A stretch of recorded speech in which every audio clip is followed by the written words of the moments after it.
Hello folks, and welcome back to another episode of Let's Play Suikoden. It's Cell58, and last episode we went through Neclord's castle, and we are now facing him.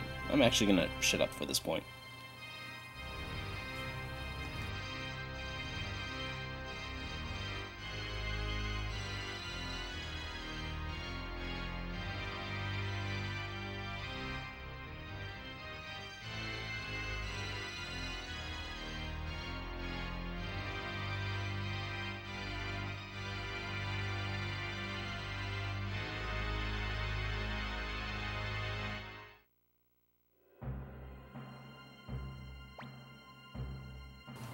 Alright, sorry, I just thought that was better without me talking over it.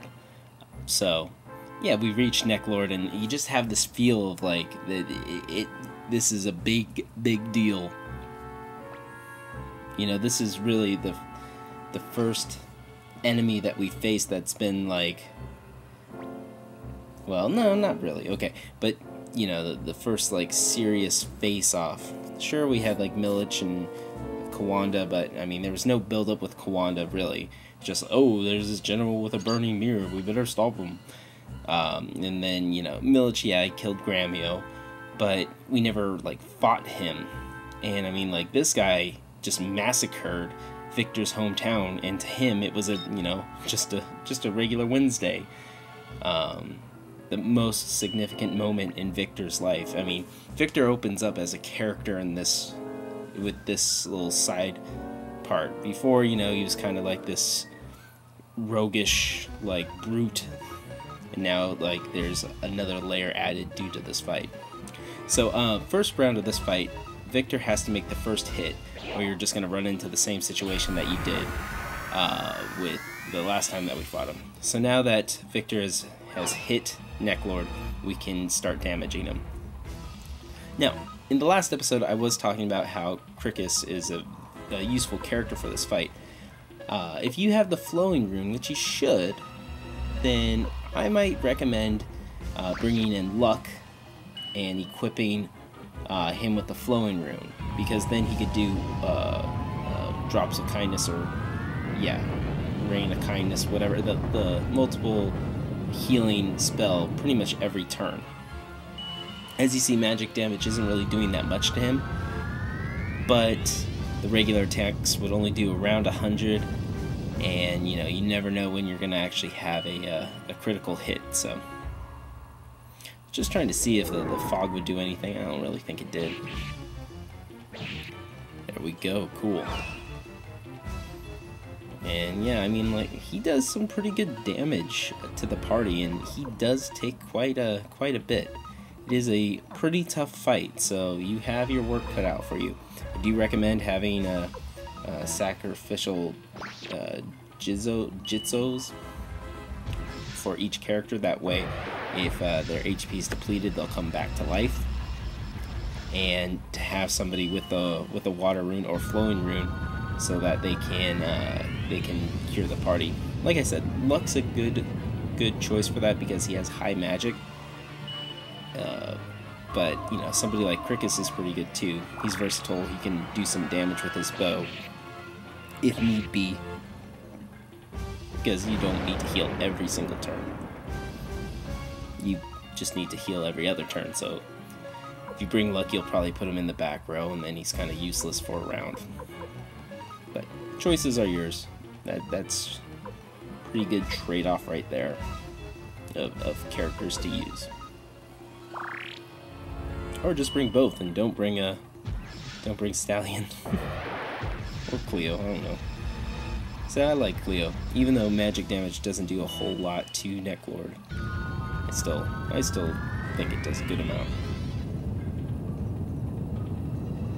And yeah, the strategy, just I'm throwing up Mega Medicine whenever I feel I need to use it, and just keeping the attacks going. It's kind of like a relief if during this fight Neclord only attacks one of your characters. That's ridiculous how much damage he does. Especially, you know, with the armor. I have some pretty high-end armor on these guys, and they're still taking, you know, 100, 150, 200 damage. Can be a very tough fight. But Neclord is a good character, a good villain. I mean, this is before vampires were so popular. I guess vampires were always kind of popular in fantasy or role-playing games. Now you got them Twilights and stuff. Whatever. And I wish I had the rage rune for Cleo, so she could be doing more damage, but that's fine.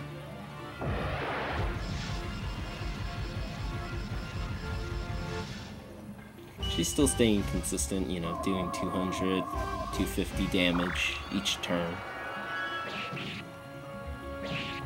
There we go, Hicks. Cool.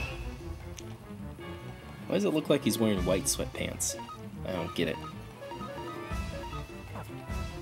All these characters are very colorful, have you noticed that? Except Victor.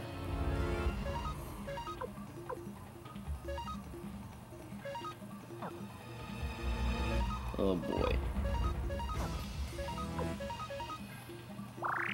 Well, he should be done with pretty soon. I feel good about this round. This or next round. 111? Might as well just go to a regular attack at that point.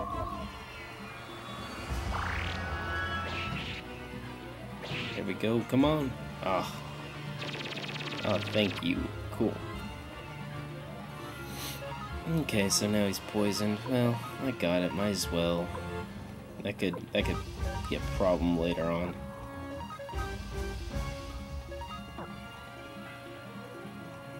Do I want to, or should I just attack? These choices, man, they can be hard. Nice. Alright, back in the game. Kinda.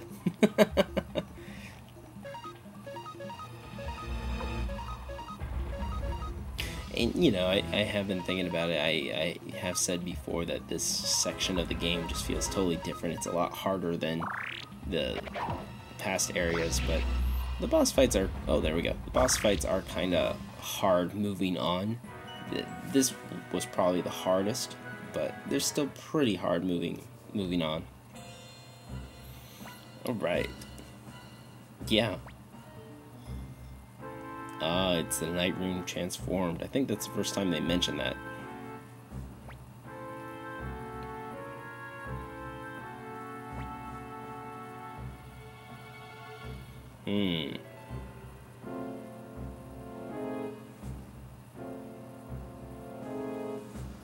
Oh, it's over.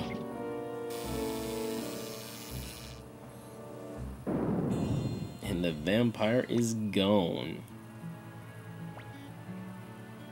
Cool, everyone celebrate. Cool. Oh, Tigger. I keep on thinking of Tigger whenever I see her. You know, the red hair. I just feel like she should be bouncing around. Yeah, okay. No one cares about you two. God. Go away. Actually, they do make an appearance in Suikoden 2. They are recruitable characters in the second one, and they're just as annoying then, too.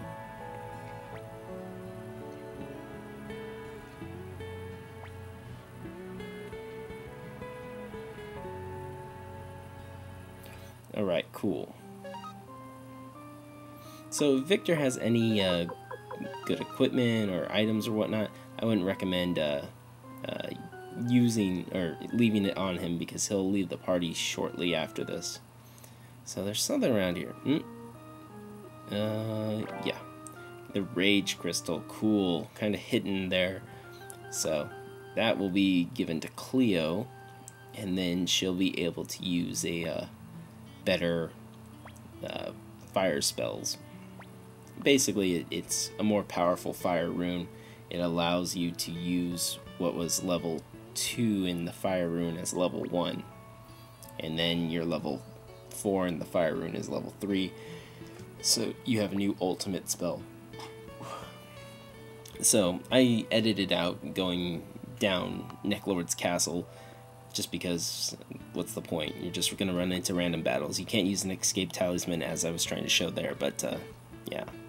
So Victor wants to leave the party and go, you know, pay his respects to his town now that Neclord has been finished.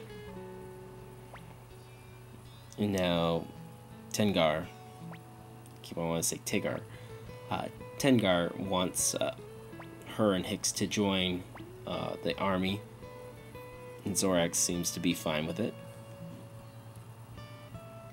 With Zorak, where the heck is Space Ghost? Or Brack? Don't touch me! Don't touch me! 2 points if you get the reference. Rage Crystal, make sure Miss Cleo has it. I'll give it to Stallion for now.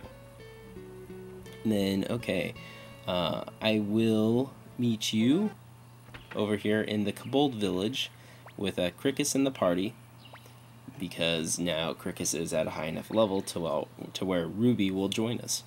If you're having trouble getting there, just take the teleportation to the burnt village of the elves and then just walk from there. It's a lot faster than trying to teleport directly to the Kobold Village, because you'll have to go through that little maze area.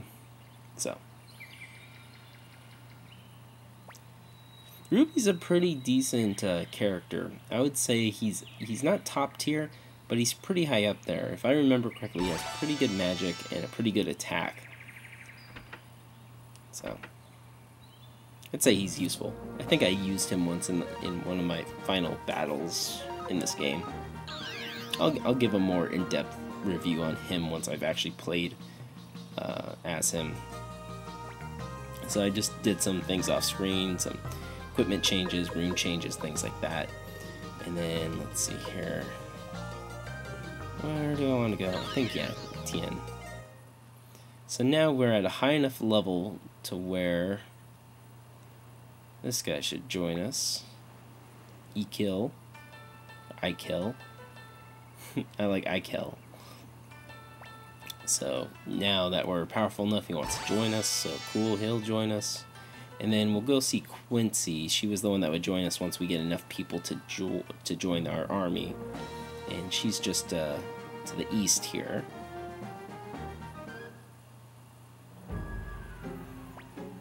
Quincy's a very, like, easily missable character, because why would you ever go back here?